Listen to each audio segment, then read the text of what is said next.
Click করুন অ্যাপের bell আইকনে আর সাবস্ক্রাইব করুন এবিপি আনন্দ। সব সময় থাকুন খবরে।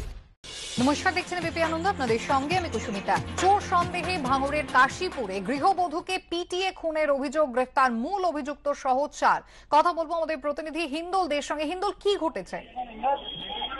দেখো, ঘটনার সূত্রপাত গতকাল দুপুরবেলা, তেমনটাই কিন্তু পুলিশ সূত্রে খবর যে মহিবুল মোল্লা নামে এক ব্যক্তি, তার বাড়ির নিচে একটি টায়ারের দোকান আছে এবং সেই টায়ারের দোকান থেকে গত 15 তারিখ 2 লক্ষ টাকা চুরি হয় এবং সেই চুরির ঘটনায় তারা সন্দেহ করে আলী হোসেন মোল্লা বলে চিনেপুকুরের এক বাসিন্দা, সে যুক্ত থাকতে পারে এবং সেই অনুযায়ী সেই আলী হোসেন মোল্লাকে তারা ধরে নিয়ে আসে এবং ধরে নিয়ে এসে বেধড়ক মারধর করতে শুরু করে এবং বলে যে সেই চুরি করেছে, কিন্তু আলী হোসেন মোল্লা বলে যে সে কিন্তু এই চুরির সঙ্গে যুক্ত নয় এবং তার কাছ থেকে কিন্তু সেই 2 লক্ষ টাকা তারা দাবি করতে থাকে। পরবর্তী ক্ষেত্রে সেই তাকে এত মারধর করা হচ্ছে, তখন আলী হোসেন মোল্লা বলে যে সে সেই চুরির সঙ্গে যুক্ত নয়, কিন্তু তার বাড়িতে 20,000 টাকা আছে, প্রয়োজনে তারা সেই টাকা নিতে পারে।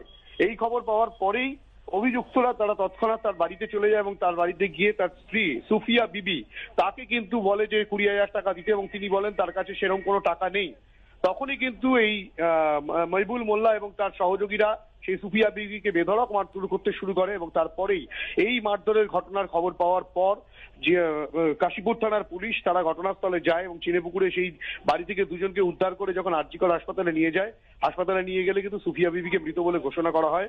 মহিবুল মোল্লাকে ইতিমধ্যেই পুলিশ গ্রেফতার করেছে, সঙ্গে আরো 3 জনকে, মোট 4 জনকে কাশীপুর থানার পুলিশ গ্রেফতার করেছে। ঠিক কি ঘটনা, সমস্ত বিষয়টাই কিন্তু তদন্তকারী আধিকারিকরা খতিয়ে দেখছে, তেমনটাই কিন্তু পুলিশ সূত্রে খবর। ধন্যবাদ হিন্দুল।